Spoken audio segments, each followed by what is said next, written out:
You think the woods are quiet. They're not. Welcome to Nightmare True Horror, where every story is real, and every silence hides something darker. Tonight, you're about to hear 7 terrifying stories from people who went deep into the woods, alone. Some were looking to escape, others were just passing through, but none of them came back the same. Stay with us until the end. Story number 7 is the most disturbing of them all. It's the kind of story that stays with you, especially when you're alone in the dark. This is one of our most chilling collections yet. Subscribe to Nightmare True Horror if you crave stories based on real events, and leave a comment when it's over. Tell us which story made your skin crawl. Now sit back, turn off the lights, and listen closely, because sometimes in the woods it's not just your imagination. The first rule of solo hiking: never ignore your gut. I'd broken it by mile 8. Shenandoah Skyline Drive sprawled ahead of me, a serpent of asphalt cutting through Virginia's autumn wilderness. I'd planned this trip for months. 3 days alone in the backcountry to reset after a brutal divorce. My pack held a tent, a knife, and a frayed copy of Walden. No cell service, no distractions. Just the crisp October air and a rustle of scarlet leaves. By dusk, I'd pitched my tent in a secluded hollow half a mile off the main trail. The forest was unnervingly quiet, the usual chorus of crickets and owls absent. I chalked it up to the cold snap.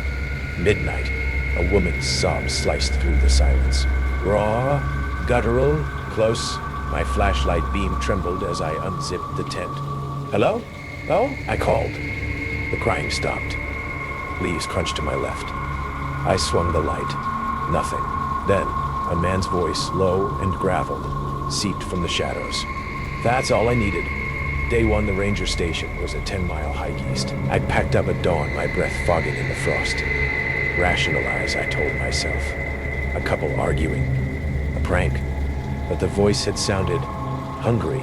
By noon, paranoia gnawed at me twice. I caught movement in the periphery. A flicker of denim, a boot print too large to be mine. At Big Run Creek, I found a ribbon tied to a birch branch, faded pink, like the one my ex-wife wore in her hair. I camped early, building a fire too big for the pit. Sleep didn't come. Day 2, the footprints started at sunrise. Fresh, size 12. They weaved between trees, circling my sight. My knife felt small in my hand. I followed the trail to a clearing. A makeshift altar stood there. Deer skulls, melted candles, Polaroids of hikers, smiling, unaware. One face repeated, a bearded man with hollow eyes. The Polaroids were dated 10/15/2021, 10/15/2020, 10/15/2019. Tomorrow was October 15th. Night 2, the crying returned. This time, it mimicked my voice. "Help me," it whimpered, inches from the tent. I clutched the knife, sweat icing my spine. The zipper crept open. A hand, gnarled and dirt-caked, groped inside. I slashed. A howl, blood spattered the nylon. I ran. Day 3, he found me at Thunder Ridge Overlook. Bearded, hollow-eyed, a pink ribbon tied to his pack. "You're persistent," he grinned, teeth yellowed. His accent was Appalachian syrup thick. Most folks follow the crying. Makes it easier. I lunged. We grappled at the cliff's edge. His breath reeked of rot. "She left me too," he hissed. All of them did. I headbutted him. He stumbled, arms pinwheeling, then vanished over the ledge. No body washed up. Epilogue: the rangers found the altar. The Polaroids. They didn't find him. I moved cities, changed my name. But every October 15th, my phone rings. No number. Just a whisper. That's all I needed. I answer anyway. The Pennsylvania mountains in November are a watercolor painting of burnt orange and faded gold. Fallen leaves crunched beneath my hiking boots as I navigated the narrow trail, my breath visible in the crisp morning air. I'd chosen a Thursday for my solo hike, specifically to avoid the weekend crowds. Both the casual hikers and the hordes of hunters that descended upon these woods during deer season. I wore a blaze orange vest over my jacket and a matching cap. The universal don't shoot me uniform required during hunting season. Safety first, my father always said. He taught me to respect these forests and those who hunted them, drilling into me that most accidents happen when people get careless. The Allegheny National Forest stretched in all directions, a sprawling 500,000 acres of wilderness. My trail map marked the boundaries between public hiking areas and designated hunting zones. I was solidly in hiker territory, or so I believed. The distant, occasional crack of rifle fire had been my only reminder that I shared these woods with armed strangers. Until it wasn't distant anymore. The sound hit me like a physical force. A deafening crack, followed by the unmistakable splintering of wood inches from my left ear. Bark exploded from the tree beside me, showering my shoulder with fragments. My heart slammed against my ribcage as I dropped instinctively to the ground, hands covering my head. "Hold your fire," I screamed, my voice breaking. Person, not a deer. Silence followed, heavy and tense. Birds had stopped chirping. The forest itself seemed to hold its breath. Then, footsteps. Slow, deliberate crunches through the underbrush. I raised my head slowly, adrenaline making my vision pulse at the edges. Through a gap in the trees, about 30 yards away, a figure emerged. A man in his 50s, dressed in full camouflage with a bright orange hunting vest. He carried a scoped rifle, now pointed safely downward. "You okay?" he called, his voice oddly flat despite the circumstances. Thought I saw movement, thought it was a buck. I stood shakily, brushing leaves from my knees. My orange vest was almost painfully bright against the muted forest backdrop. "I'm fine," I managed, though my voice quavered. Just startled. The hunter approached, and something about his gait sent a chill through me that had nothing to do with the November air. He moved with an eerie smoothness, like a predator. His face was weathered, eyes a pale blue that reminded me of winter ice on a deep lake. "Name's Garrett," he said, extending a gloved hand. "Real sorry about that. Buck fever, you know. Z movement, and sometimes your finger gets ahead of your brain." I shook his hand reluctantly. "Marcus, no harm done." But harm had nearly been done. The splintered bark on the tree stood as silent testimony. The shot had passed less than 6 inches from my head. Garrett's gaze lingered on my face a beat too long. "You look familiar. You from Millbrook?" "No," I replied, wondering why he kept staring. "Just visiting from Pittsburgh." "Huh," his eyes narrowed slightly. "Could have sworn I've seen you before." He glanced at my backpack, then at the trail marker behind me. "You're a ways off the main hiking trails, you know." A flutter of unease spread through my chest. "No, this is marked as a hiking zone. See?" I pulled out my trail map, pointing to our approximate location. "We're in the green area. No hunting permitted." Garrett's lips curved into what might have been a smile, but it never reached his eyes. "Maps get outdated. Boundaries change. My phone had no service out here. I'd known that coming in. Suddenly, the isolation that I'd sought for peace felt dangerous." "Well," I said, forcing casualness into my voice, "I should get going. Still have a few miles before my turnaround point." "Which way you headed?" Garrett asked, shifting his rifle slightly in his hands. I hesitated. "Back the way I came, actually. Just remembered I left something in my car." The lie hung between us. Garrett's eyes flicked to the trail behind me, then back to my face. His expression hardened for just a moment. So briefly I might have imagined it. "Let me walk with you a bit," he offered. "Least I can do after nearly taking your head off." He laughed. "I sound like gravel being crushed." "That's really not necessary. I insist." The words carried weight beyond their syllables. We walked in uncomfortable silence for several minutes. I kept him in my peripheral vision, noting how he scanned the forest continuously, like he was looking for something.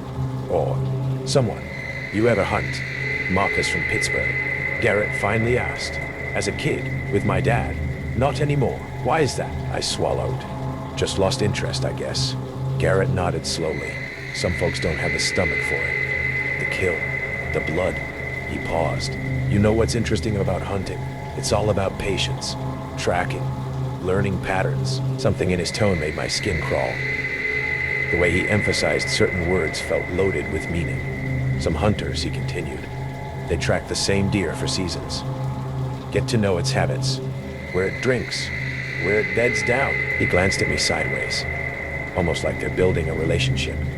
We crested a small ridge, and I spotted a hunting cabin through the trees, ramshackle and isolated, about 100 yards away. "That's my place," Garrett said, following my gaze. "Been in the family for generations. Had to rebuild after your father's logging company clear-cut this ridge in '94. My steps faltered.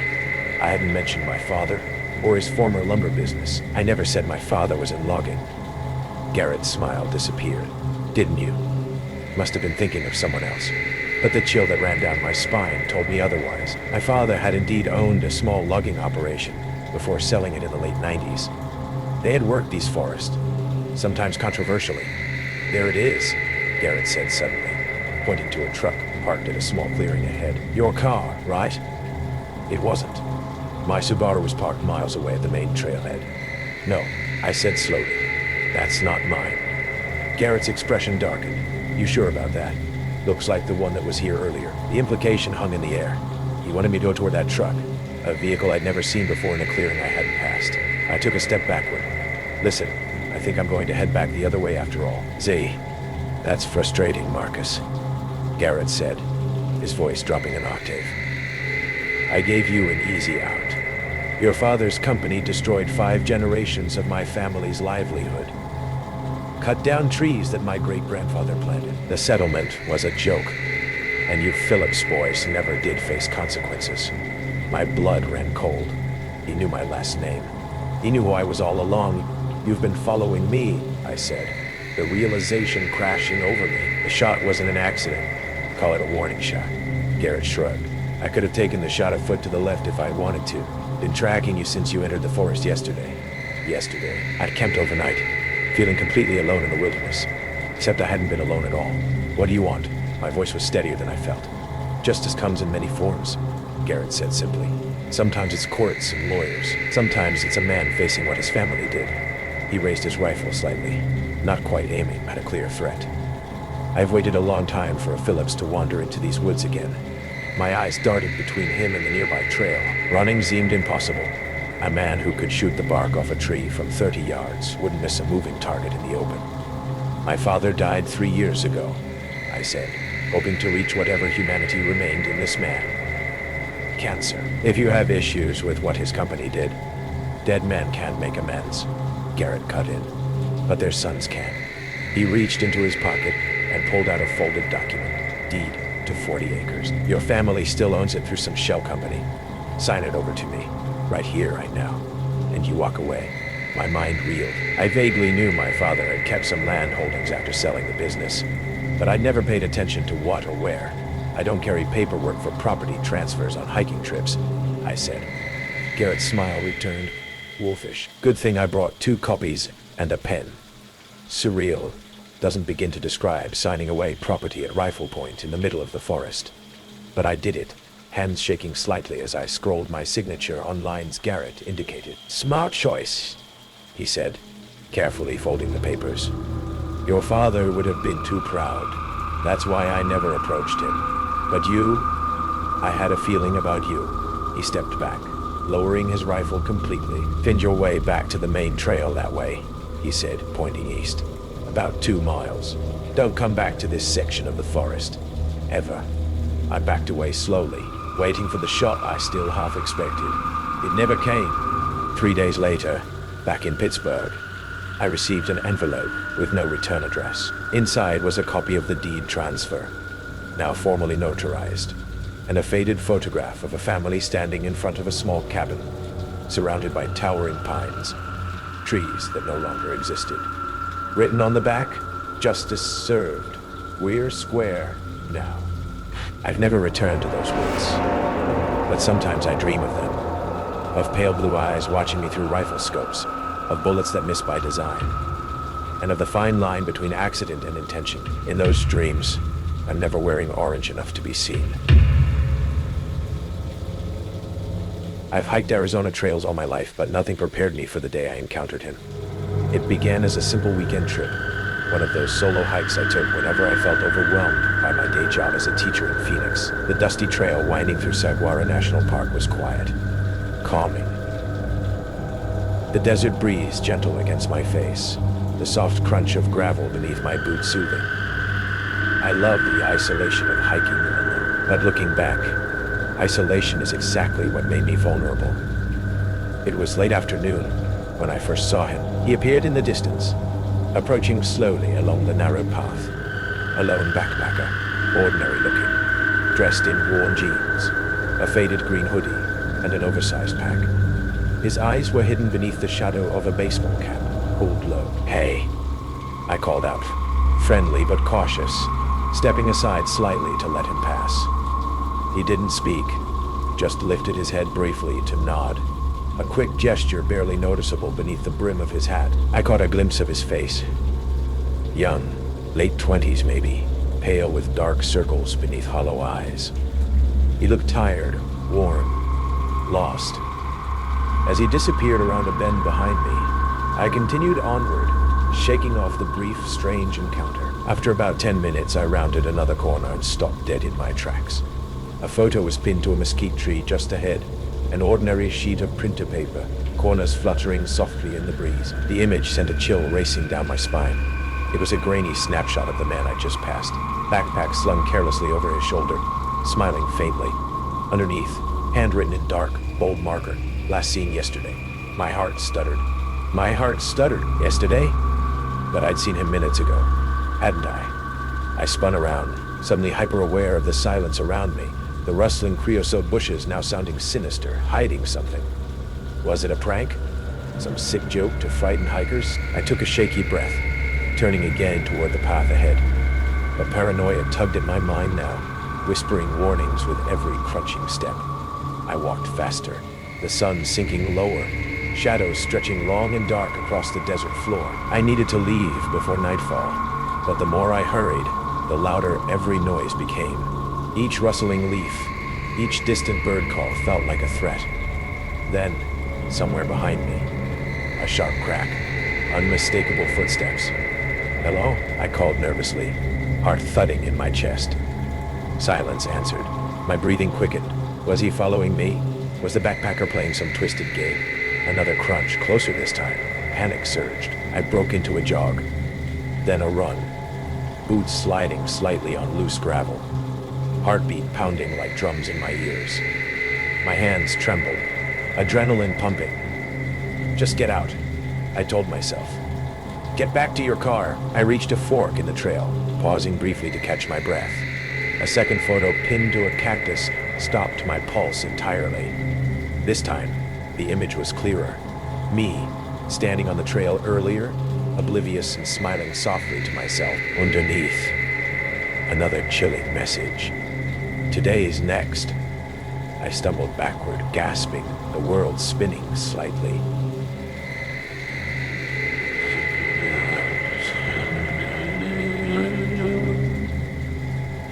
Someone was hunting me.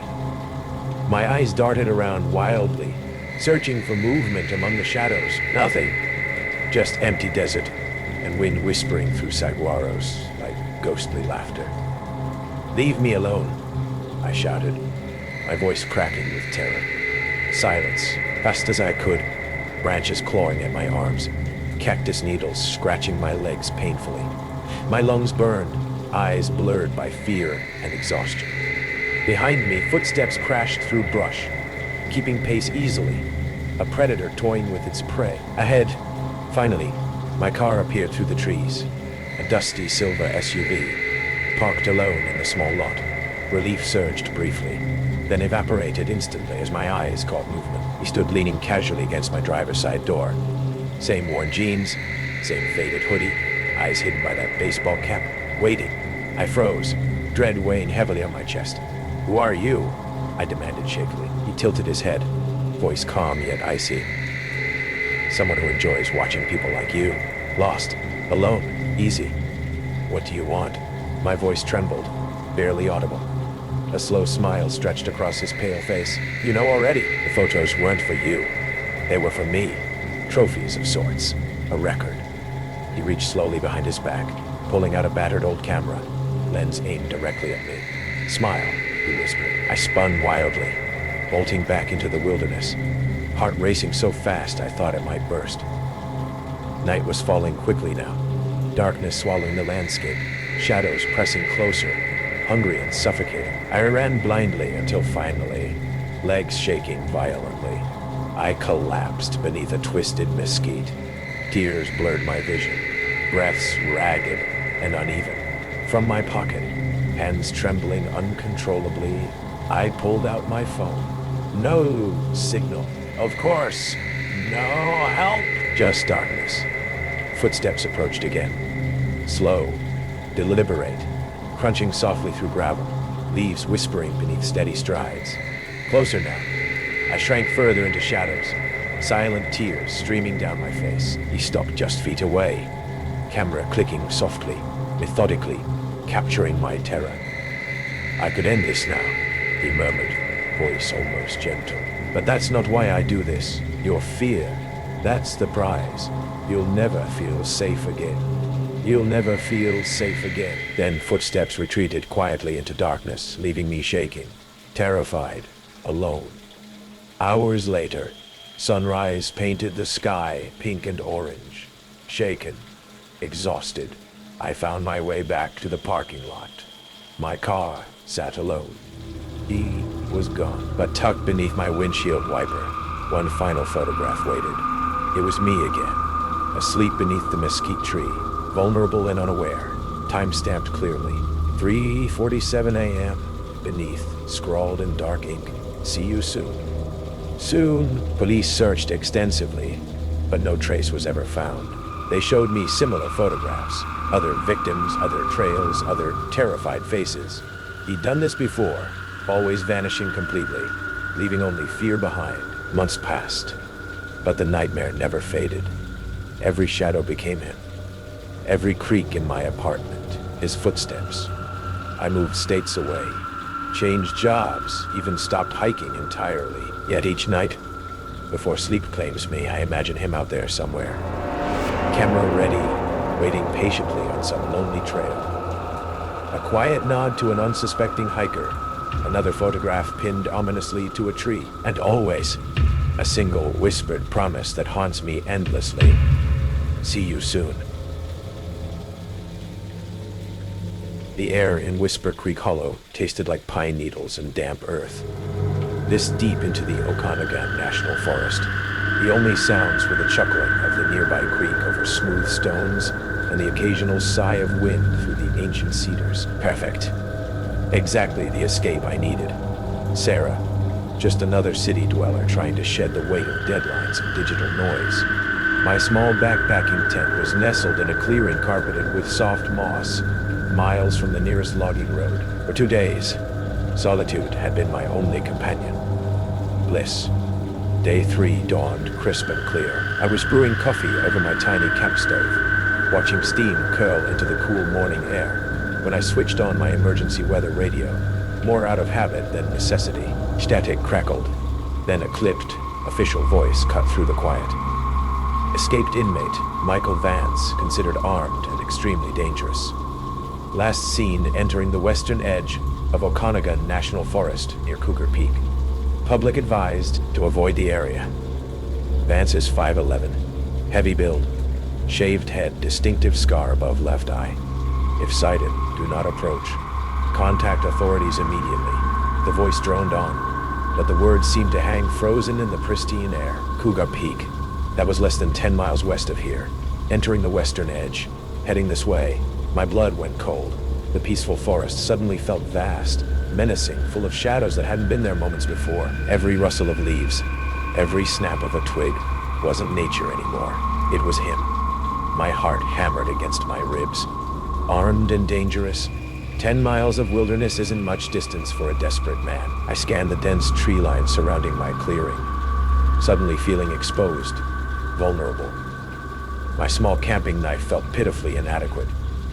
The solitude I'd craved now felt like a trap. I spent the rest of the day on high alert, jumping at every woodland sound. I reinforced my tent pegs, zipped the flap tight long before dusk, and kept the emergency radio on. Turned low, listening for any updates over the hiss of static. Sleep was impossible. Every creak of cooling wood outside sounded like a footstep. Every shadow cast by the moon seemed to take on a human form. Was that breathing I heard over the creek's murmur? Or just the wind? Morning couldn't come soon enough. Exhausted, nervous, frayed, I decided to break camp early, get back to the logging road, back to civilization. Safety. I needed to scout a slightly different route back, one that avoided a steep gully I'd navigated on the way in. I ventured about 100 yards north of my campsite, pushing through thick ferns. That's when I saw it, tucked under a dense overhang of fir branches, almost invisible until you were right upon it. A crude lean-to, not hiker-made. This was rough, desperate construction. Branches lashed together with strips of torn fabric, maybe clothing. Pine boughs piled thick for insulation. It reeked of stale sweat and fear. My breath caught. Inside, a small fire pit, dug hastily into the earth. And in the pit, embers, not cold ash. Warm embers glowing faintly in the dim forest light. Someone had been here, very recently. Last night, this morning, my gaze swept a small, cramped space, a discarded tin can, label peeled off, a few dirty rags. And then, half buried under the pine needles, something glinted. A piece of metal, crudely sharpened on one edge like a makeshift knife. My stomach churned. This wasn't a lost hiker. This was Vance. He was close. Here. Panic clawed at my throat. I backed away slowly, trying not to make a sound, every nerve screaming. I had to get out. Now! I turned and scrambled back towards my tent, tripping over roots, branches snagging my clothes. When I burst back into my clearing, heart pounding, lungs burning, I froze. Something was wrong. My tent flap, which I knew I'd zipped shut tight, was slightly open, just a few inches. Had I imagined closing it fully? Or, with trembling hands, I pulled the zipper down. Inside, everything looked undisturbed. My sleeping bag, my pack. Wait, on top of my neatly rolled sleeping bag sat a single, smooth, gray river stone. A stone I hadn't put there. It wasn't from this clearing. The stones here were mossy, rough. This was from the creek bed. A marker? A message? Or just proof? Proof that he'd been inside my tent while I was gone. Touching my things. Standing where I slept. The feeling of violation was absolute. Chilling. I wasn't just near his territory. I was in it. He knew I was here. He'd watched me leave. Searched my sanctuary. Left a calling card. I didn't think. I grabbed my pack, stuffing things in blindly, collapsing the tent with frantic, clumsy movements. Forget the logging road. Forget the trail. Forget the trail. I plunged straight into the densest part of the woods. Heading east, away from the lean-to. Away from Cougar Peak. Away from him. Branches tore at me. Thorns ripped my skin, but I didn't care. I ran, fueled by pure terror. The image of that gray stone searing my mind. Hours later, scratched, bruised, and utterly spent, I stumbled onto an old, overgrown service road. I followed it until, miraculously, it met the main highway. A passing ranger patrol found me, incoherent with exhaustion and fear. They searched the area, of course, found my abandoned campsite, found the lean-to, but Vance, gone, vanished back into the vast wilderness like a ghost. They never caught him. Not in those woods anyway. I left the Okanagan and never looked back. But sometimes, late at night, when the house is quiet, I think I hear it. The faint rustle of leaves just outside the window. The snap of a twig in the darkness. And I feel it. The chilling certainty of unseen eyes watching me from the shadows. The forest gave me back, but it kept a piece of my peace. And sometimes, I swear, when I close my eyes, I can still see that smooth gray stone sitting silently on my sleeping bag. A cold reminder that I wasn't alone. Not at all. Not at all. The Chattahoochee National Forest stretched endless and green, its pines whispering in the Georgia breeze. I'd come to hike, a weekend escape from my desk job in Atlanta, my backpack stuffed with water, granola, and a cheap compass. The trail was quiet, just me and the crunch of leaves under my boots. I'd read about a lesser-known path on a hiking forum, one locals avoided after a few vanishings years back. Sounded like a challenge. Half a mile in, I spotted it. A tree with a strange symbol carved into its bark. a jagged spiral with 3 slashes. It looked fresh, sap still glistening. My fingers traced the cuts, curiosity tugging me off the trail. The forest thickened. Sunlight dappled through the canopy. Another symbol appeared on a pine, identical, its edges sharp enough to slice skin. I snapped a photo. The shutters clicked loud in the stillness. A faint hum vibrated through the ground, like distant machinery, though the nearest road was miles away. I followed the symbols, each one deeper into the woods, spaced closer now. My compass needle twitched, spinning lazily. The air grew heavy, smelling of wet earth and something sour, like spoiled meat. A twig snapped behind me. I spun, heart racing, but saw only shadows swaying in the breeze. My phone buzzed. A text from my friend Clara, who planned to join me but bailed for a work deadline. "You good out there?" I typed back. Weird carvings, checking it out. No signal to send. The symbols led to a clearing, maybe 30 feet wide, ringed by pines. In the center sat a crude altar. Stacked stones blackened by fire, surrounded by small bones, some cracked, some gnawed. A chill crawled up my spine. The hum was louder here, pulsing in my chest. I knelt, spotting a rusted knife half buried in the dirt, its handle wrapped in twine. The forum had mentioned local legends. Hikers lured off trails never found. I'd laughed it off. Now my mouth was dry. The trees rustled, though the wind had died. I stood, gripping my backpack straps, and noticed more symbols carved into the clearing's pines, all pointing inward like arrows to the altar. None pointed out. My pulse hammered. I turned to leave, but the path I'd taken looked wrong. Trees too dense, underbrush thicker. A low scrape echoed, like metal on stone, coming from the woods. I fumbled for my compass, but the needles spun wildly useless. My phone screen flickered, showing a new photo I hadn't taken. Me, minutes ago, kneeling by the altar, shot from above. My breath caught. I was alone, wasn't I? The scrape grew closer, rhythmic, deliberate. I crouched behind a tree, its bark rough against my palms. The hum sharpened into a drone, vibrating my teeth. Clara's voice echoed in my head. She'd warned me about weirdos in the forest. Her eyes nervous when I'd mentioned the trail. She'd grown up near here, knew the stories. I pushed the thought away, focusing on the clearing. A shadow moved across it, tall and thin, pausing by the altar. My stomach lurched. The figure bent, placing something on the stones. A small bone, fresh, blood still clinging to it. The scrape stopped. Silence was worse. My phone vibrated, screen glowing in the dim light. An email, no sender. Subject, you found it. You found it. Attached was a video. My hands shook as I pressed play. The footage showed the clearing, filmed from the trees. My backpack visible as I knelt by the altar. The camera zoomed in, then panned to the figure. Hooded, face hidden, carving a symbol into a pine with a knife. The video ended with a whisper. Elliot, my name. I bit my tongue to keep from gasping. The figure was gone, but the bone on the altar gleamed, wet and red. Footsteps crunched, circling the clearing. I pressed against the tree, my breath shallow. The drone now a deafening buzz in my skull. My phone buzzed again. Another email. Subject, stay. A photo loaded. Clara, her wrists bound, slumped in a dark shed. A spiral symbol carved into the wall behind her. My vision blurred. Clara hadn't bailed. She'd been taken. The footsteps stopped. Too close. The sour smell stronger now.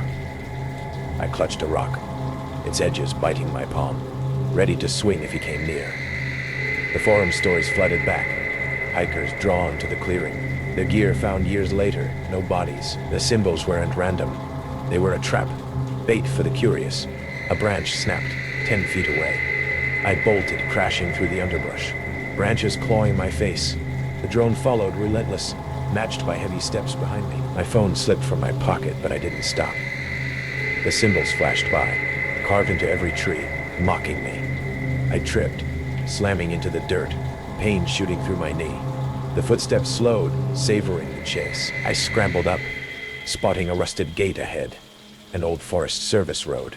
Headlights flickered in the distance. A ranger's truck. I screamed, waving my arms, the footsteps halting as the truck's beams swept the trees. The ranger, a grizzled woman named Holt, found me shaking, blood streaking my face. She'd been tipped off by a hiker's SOS, though my phone was gone. They searched the clearing, finding the altar, the bones, the knife. Clara was in a shed a mile away, drugged but alive, a fresh symbol carved near her.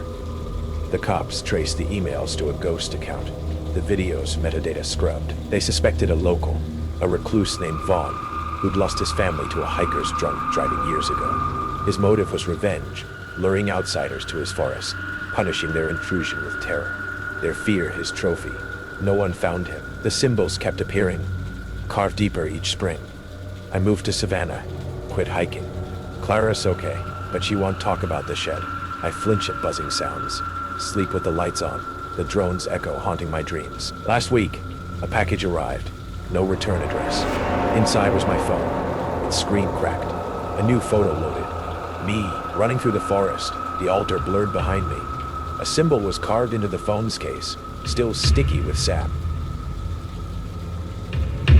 The trail through Blackwood State Forest was supposed to be my reset button. Just me, Ben, my boots, and miles of towering redwoods filtering the afternoon sun into dusty golden shafts. The air smelled clean, piney, untroubled. I hadn't seen another soul for hours, letting the quiet rhythm of hiking lull me into a peaceful trance. That's when I saw the signs. Nodded immediately.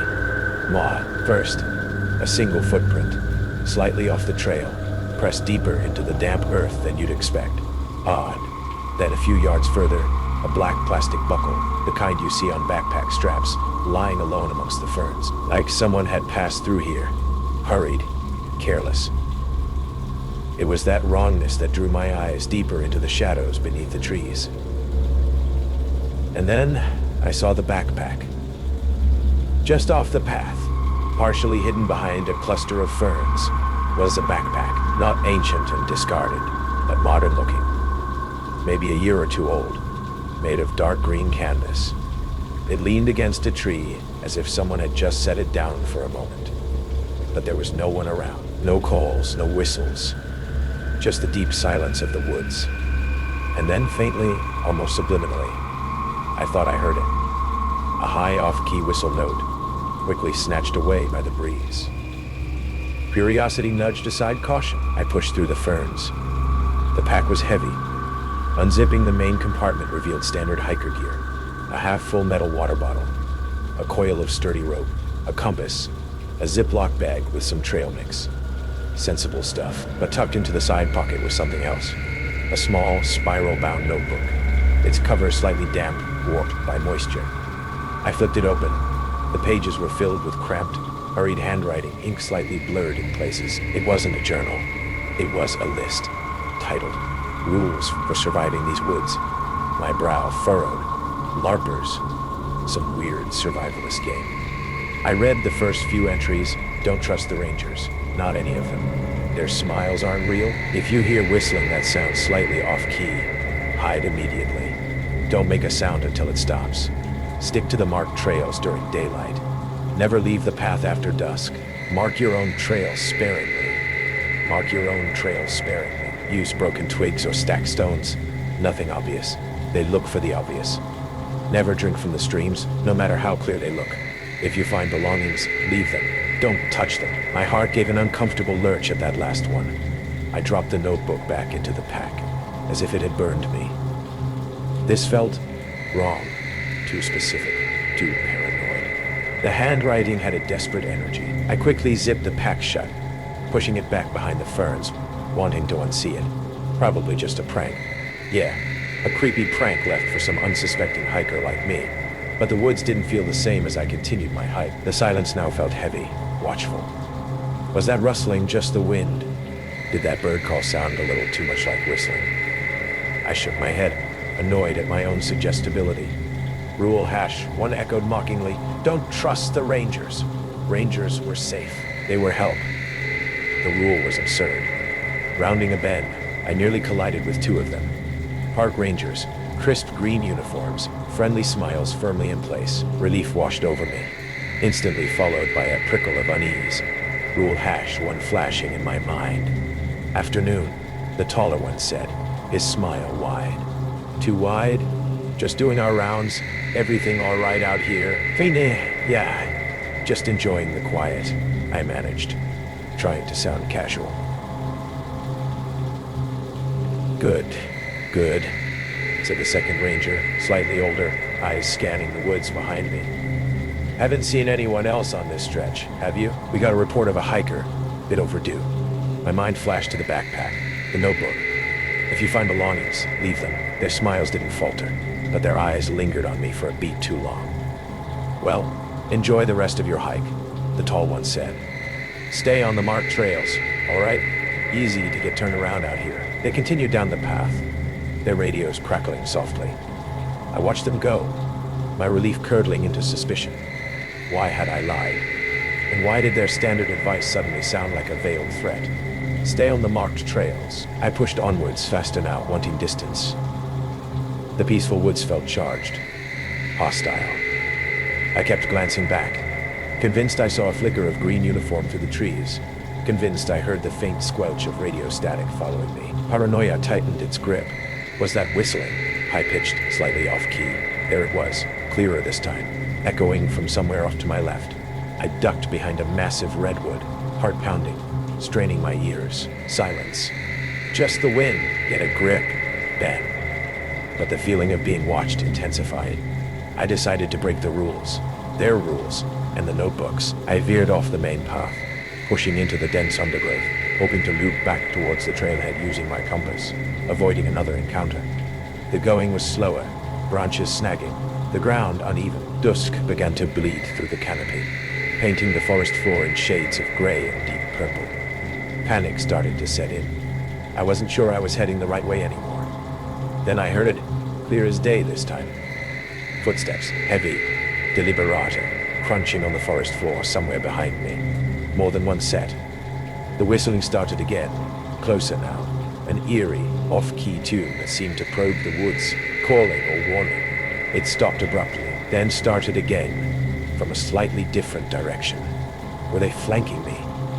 Flashlight beams sliced through the deepening gloom, sweeping back and forth, methodically quartering the woods.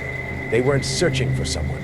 They were hunting. I dove behind a fallen log, pressing myself flat against the damp earth, hardly daring to breathe.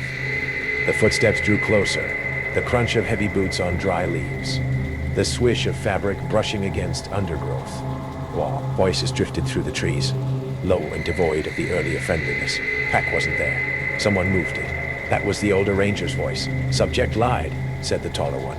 Cold, flat, saw nothing, he said. Protocol, the older one confirmed. Sweep pattern delta, no witnesses. Clean up. My blood turned to ice water. Protocol, clean up, no witnesses. The backpack, the rules, they weren't a prank. They were a desperate warning left by someone who hadn't made it out. Someone the Rangers had cleaned up. And now they were hunting me. The whistling returned, chillingly close, right behind the log. A short, discordant burst, followed by a low chuckle. I waited, muscles screaming, until the flashlight beam swept past my hiding spot and moved on. Then I scrambled up, deeper into the woods, away from the lights, away from the cold voices discussing protocol. I ran blindly, branches whipping my face, lungs burning, fueled by sheer terror. The off-key whistling seeming to chase me through the darkness, an echoing, tuneless mockery among the trees. The sounds of pursuit were relentless. Snapping twigs, heavy breathing, the occasional crackle of a radio. They were close, always close.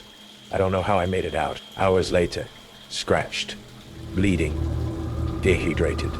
I stumbled onto a highway miles from the park entrance, waving down a startled motorist. I told the state police everything.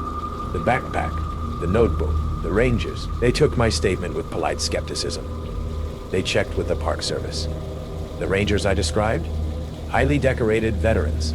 No hikers reported missing that week. No abandoned backpack found. They suggested stress, dehydration, imagination playing tricks in the isolating woods. But I saw the look in the trooper's eyes when I described the ranger's cold voices, the mention of protocol, a flicker of something, or just my own paranoia projected onto him. I never went back to Blackwood Forest. I avoid state parks now. Sometimes I see a ranger in uniform, offering a friendly smile, and rural hash one screams in my head, "Their smiles aren't real." I left the woods, but the fear came with me, and the chilling knowledge that sometimes the people meant to protect you are the very reason you need to survive. The weather forecast had promised clear skies over Colorado's Gunnison Canyon. I should have known better than to trust it. I hiked alone that day, something my sister Kate constantly warned me against. "Jenna, one of these days you're in to twist an ankle, and they'll find your body 6 months later," she'd lecture. But solitude was exactly what I needed after finalizing my divorce papers that morning. The rhythmic crunch of boots on trail, the scent of juniper and sage. These simple pleasures help drown out the constant replaying of failed marriage memories. The first droplets hit my face 3 miles in, light, almost refreshing. By mile 4, distant thunder echoed between canyon walls. Not ideal, but I'd packed a rain shell. I pressed forward toward Black Rock Overlook, my favorite spot above the river. From there, I'd turn back and cross the wooden footbridge before the weather turned truly ugly. I never made it to the overlook. The rain intensified with alarming speed, sheets of water obscuring the trail ahead. Experienced hikers know flash floods don't announce themselves politely. One moment I was hurrying along the path. The next I heard a sound like a freight train barreling down the canyon. I sprinted toward higher ground as muddy water surged around my ankles, then my calves. My hiking boots slipped on the rain-slick stone as I clawed my way up an embankment, fingernails breaking against rough sandstone. From my perch 15 feet above the trail, I watched in horror as the footbridge, my only way back, splintered like matchsticks under the churning brown water. The torrent had transformed a usually lazy creek into something monstrous, gorged with debris. Tree branches, an upended picnic table, something that might have been a car door. My phone showed no service, which was expected in the canyon. Ranger patrols wouldn't come until tomorrow at the earliest. I had water, protein bars, and a space blanket in my pack, enough to survive the night if I had to. The rain would eventually stop. The water would recede. All I needed was patience. That's when I saw him. On the opposite bank, about 40 yards upstream, a figure pulled himself onto a rocky outcropping. Even from a distance, his clothing was distinctive, faded gray-blue fabric, institutional in its plainness. No hiker would wear such an outfit. As he stood, I noticed dark patches on the uniform. Numbers perhaps, but too distant to read clearly. Water streamed from his soaked form as he scanned his surroundings. The realization hit me like a physical blow. Prison clothes. There was no mistaking it. I pressed myself against the rock face, hoping the driving rain would conceal my presence. My mind raced with fragmented news reports from the past week. Something about a transport vehicle, dangerous inmates being moved between facilities. Had there been an accident? An escape? The man hadn't seen me yet. I watched as he assessed his situation with methodical calm that seemed incongruous with his predicament.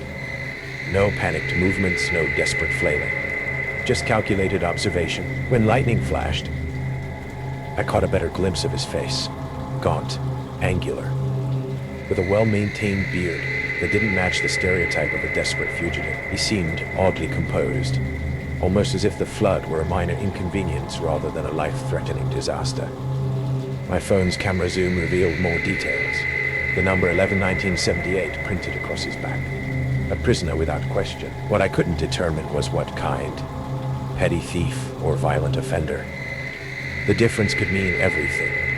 For 20 minutes, I remained motionless, rain pounding against my shell jacket. The prisoner methodically arranged branches and debris into what appeared to be a rudimentary shelter. His resourcefulness was unsettling, not the behavior of someone who'd spent years in a cell with every decision made for him. Then, as if sensing my gaze, he turned and looked directly at my position. Our eyes met across the raging water. Neither of us moved. He raised his hand slowly, not a threatening gesture, but a simple acknowledgement. A fellow human in danger. What could I do but return it with a tentative wave? Quite a predicament. His voice carried across the water, surprisingly clear despite the storm. "Are you okay over there?" I hesitated before responding. I'm fine, just waiting for the water to go down. Smart. He pointed to the western sky. But I think we've got more coming. You have shelter? I didn't answer immediately. The rational part of my brain screamed not to reveal any information. But the man was right. Darker clouds were rolling in from the west. The flood wouldn't recede anytime soon. I've got a rain shell, I finally called back. You? He gestured to his soaked prison uniform with a self-deprecating smile. Not exactly prepared for camping. A pause. I'm Daniel, by the way. I didn't offer my name in return. Instead, I asked the obvious question. Are you from the correctional facility? His expression didn't change. That obvious, huh? Yes, ma'am. Though I'd appreciate if you didn't judge the book by its cover. What were you in for? I shouted above a thunderclap. Daniel cupped his hands around his mouth. Not what the prosecutor said, but we can discuss it when we're not yelling across a flash flood. The rain intensified again, making further conversation impossible. I retreated under a rock overhang, creating a makeshift shelter with my emergency blanket. From this position, I could still observe Daniel while remaining partially hidden. As darkness approached, the temperature dropped sharply.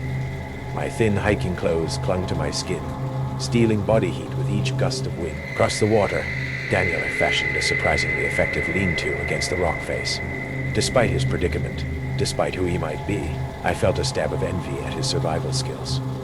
Night fell like a shroud over the canyon. Night fell like a shroud over the canyon. The rain finally subsided, but the water remained high, its rushing current an omnipresent roar in the darkness. I clicked on my headlamp, its beam barely penetrating the gloom. On the opposite bank, I saw no light. Had Daniel moved? Escaped? The thought sent a shiver down my spine that had nothing to do with the cold. Still hanging in there. His voice came suddenly from the darkness, making me jump. Yes, I answered, hating the tremor in my voice. Do you have any light? A pause. No, they don't exactly issue flashlights with the jumpsuits. I debated my next move. Compassion warred with self-preservation. I have an extra light, I finally called out. I could try to get it to you. That's kind. But how? That current would take down a linebacker. He was right. The water remained a churning, debris-filled monster between us. Light or no light, we were both stuck until morning at the earliest. What's your name? He asked after a long silence.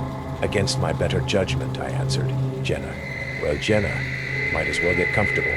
We're canyon mates tonight, whether we like it or not. Something in his phrasing made me uneasy. I directed my light across the water, but couldn't locate him. Had he moved closer under cover of darkness, the beam caught only empty rock where his shelter had been. Where are you? I called, unable to keep the edge from my voice. Same place, just conserving body heat. Prison clothes aren't exactly North Face quality. I swept the light across the opposite bank again. Nothing. I can't see you, I said, panic rising in my throat.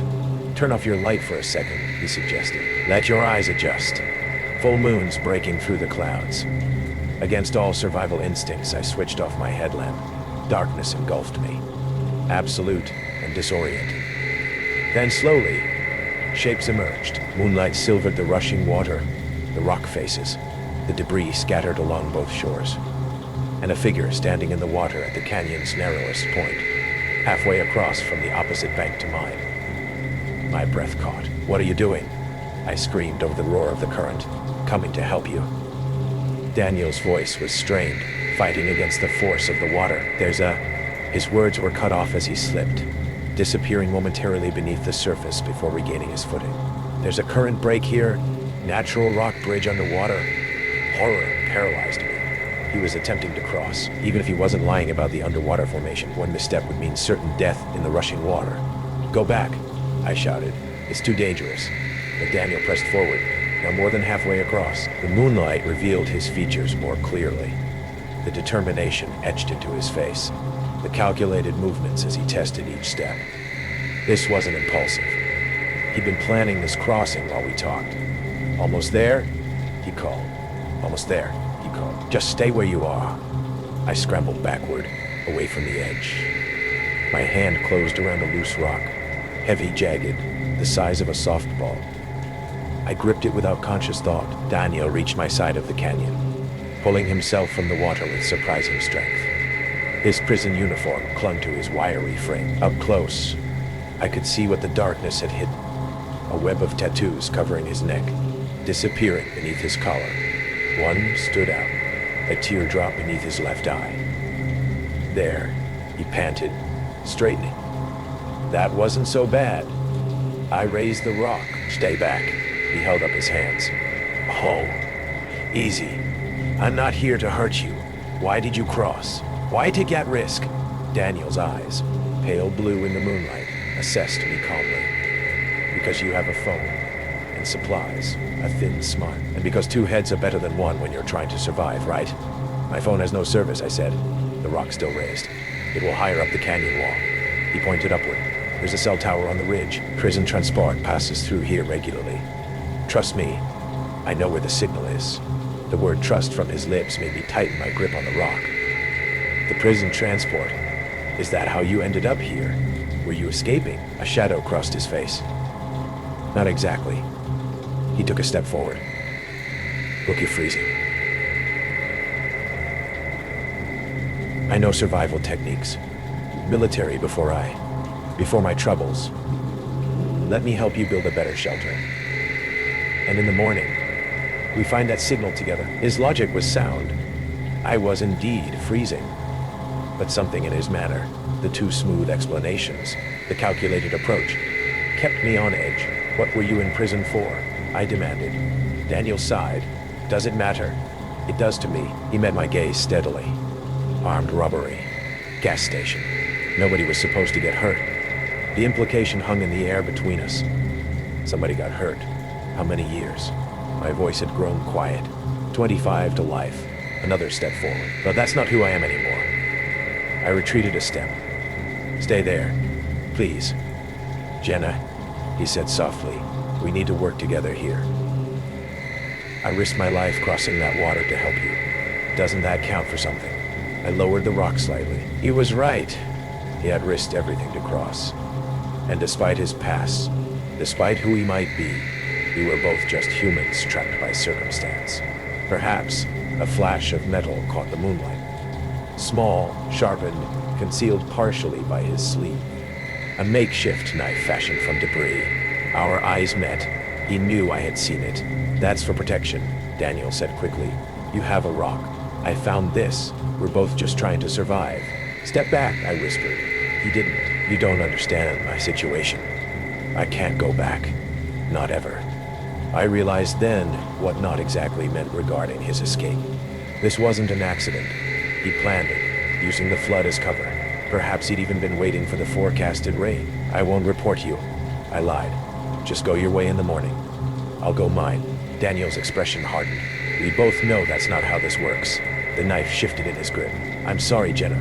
Wrong place, wrong time. As he lunged, I hurled the rock with every ounce of strength I possessed. It struck his temple with a sickening crack. Daniel staggered, eyes wide with shock rather than pain. Then his foot slipped on the wet stone. I didn't see him hit the water. I only heard the splash, followed by his desperate cry as the current claimed him. I didn't search. The darkness and the roaring water made it impossible. I told myself he might have survived, might have washed up downstream. The alternative was too heavy to bear. Rangers found me the next morning, huddled and hypothermic but alive. I told them everything.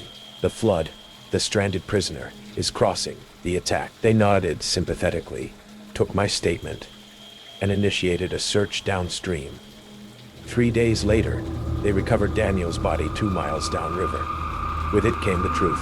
He wasn't dead. His name was Marcus Lafferty, convicted of murdering 3 hikers in Utah's canyons over the past decade. He had escaped during transport when the prison van hydroplaned off the road above the canyon. I had survived an encounter with a killer who had stalked these same trails for years before his capture.